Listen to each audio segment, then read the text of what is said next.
So let's give a warm welcome to our next speaker, Nainika.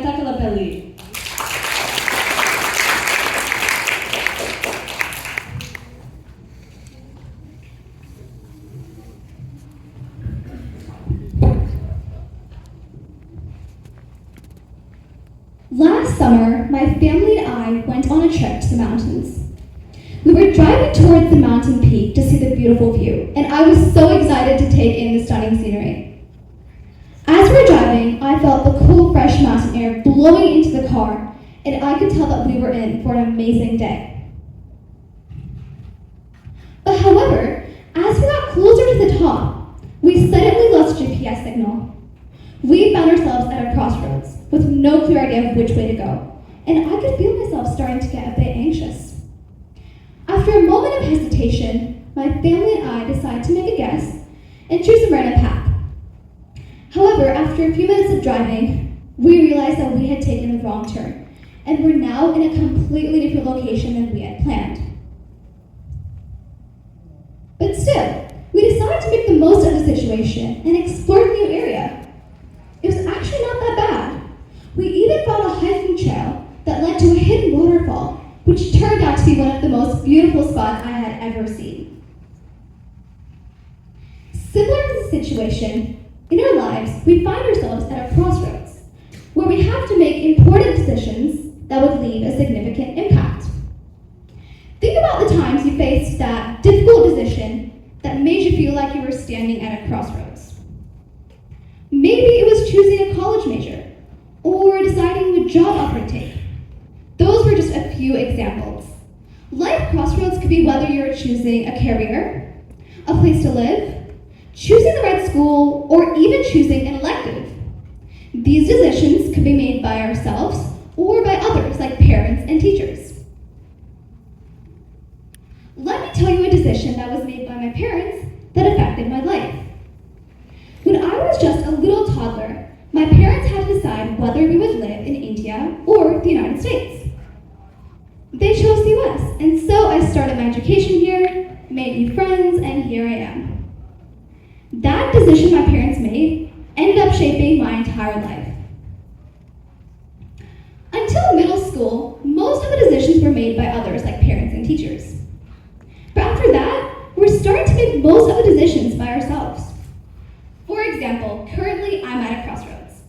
I'm trying to decide whether or not to take double up in math class. This year I took Math 7+, and next year if I take double up math, I'll take Math 1 and 2. Yeah, I know it sounds like a lot of work, and taking an extra class means replacing another one, which must be an elective. But hey, I would get respectful bragging rights.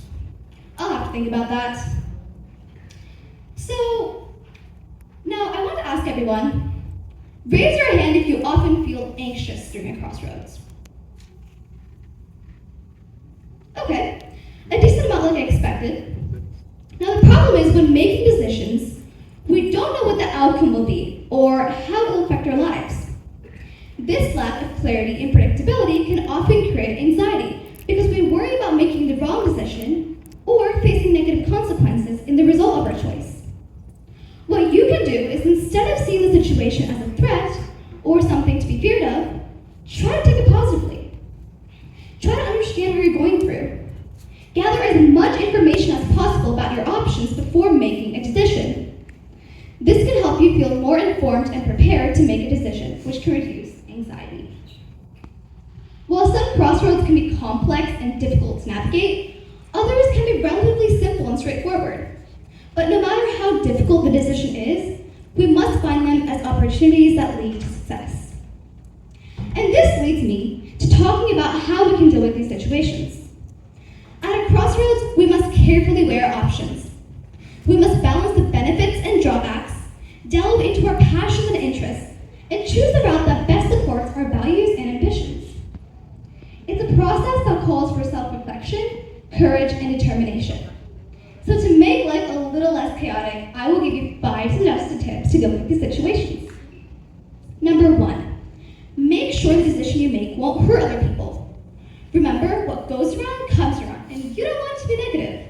Plus, you never know when you might need a favor from someone you might have wronged in the past. Number 2, 2, stay on the positive side. Being positive can give you new ideas, and it's a key to success. It's pretty straightforward. Positive thinking leads to positive outcomes. Let's go back to that example last summer when my family and I faced at Crossroads. We had no idea which way to go, but still, we took it positively, chose a random path, and ended up having a nice day. Number 3, determine the result you want. Ask yourself questions like, will this decision help me? Does it lead to the result I want? For example, if your goal is to pursue a career in the botanical field, you might need to think about your education and job opportunities that align with that goal. By evaluating each decision in light of your values and goals, you can determine whether it will help you achieve the result you want. Number 4, don't follow the conventional path just because everyone else does. Like they say, be you. Follow your passions and interests. Let's face it, just because your parents are lawyers doesn't mean you have to be one too. Number 5, seek for wise counsel. 1 or 2 clear-minded perspectives will help you decide which path to take. Whenever I found myself at a crossroads, I simply asked my parents. By knowing these tips, I'm pretty sure you will be successful with your outcomes. Yes, it can be easy to feel overwhelmed about which path to take. It's okay to feel that way. It's okay to take time to reflect, ask for help, seek guidance from trusted friends and family, or reach out to wise counsel who can support valuable insights and support. So, I encourage everyone to welcome the crossroads in their life. Take it as an opportunity. Utilize it as a chance to shape your life and lead one that is true to who you truly are. Because when you do, you might just find that your life is even more fulfilling and rewarding than you ever could have imagined. Thank you.